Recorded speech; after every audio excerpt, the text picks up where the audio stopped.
Hey everybody, Hannah Merson here. So today we are talking about the elements of effective communication and communication barriers. So some of the elements of effective communication are making sure that you're communicating from the receiver's viewpoint so they understand exactly what you're trying to say.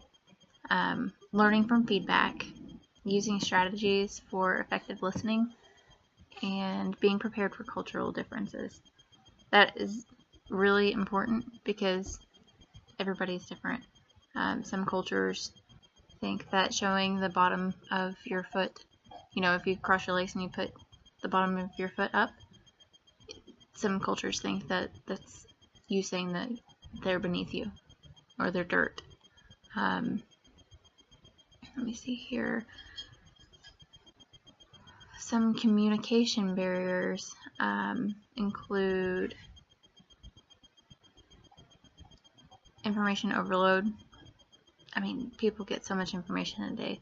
Billboards, TV commercials, radio commercials, all kinds of information. And it's a lot to take in, and sometimes people kind of space out with what you're telling them if you're coming at them with a lot of info.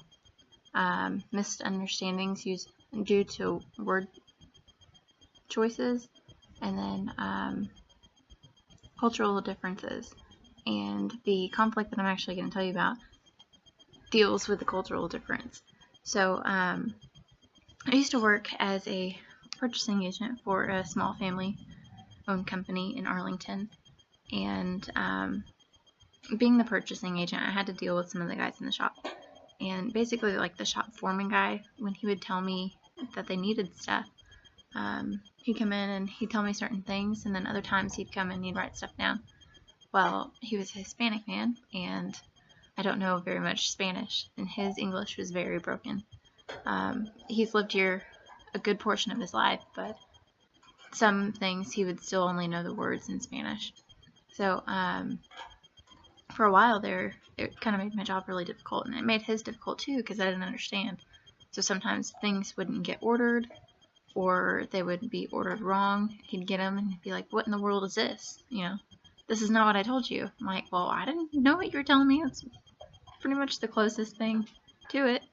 And eventually I came up with the idea for him to spell the words out in Spanish, because some of these parts he didn't know the English term for them. And sometimes I'd have him spell them out, and then I'd Google what he was talking about, and then have him look at the computer and try and figure it out together. And then if we had some of those parts at the shop, then I'd make him take pictures of it and bring it to me, and then I'd just have to figure out what it was, even if I had no idea. So lots of research and stuff. But yeah, that was the way that we overcame that communication barrier. It was definitely a cultural difference. He knew English, but not, all of it. I don't know all of it either, but I didn't know any Spanish. High school Spanish never really stuck with me. I was kind of off my own world. But it was kind of cool because, I learned some Spanish from him. Alright, thanks.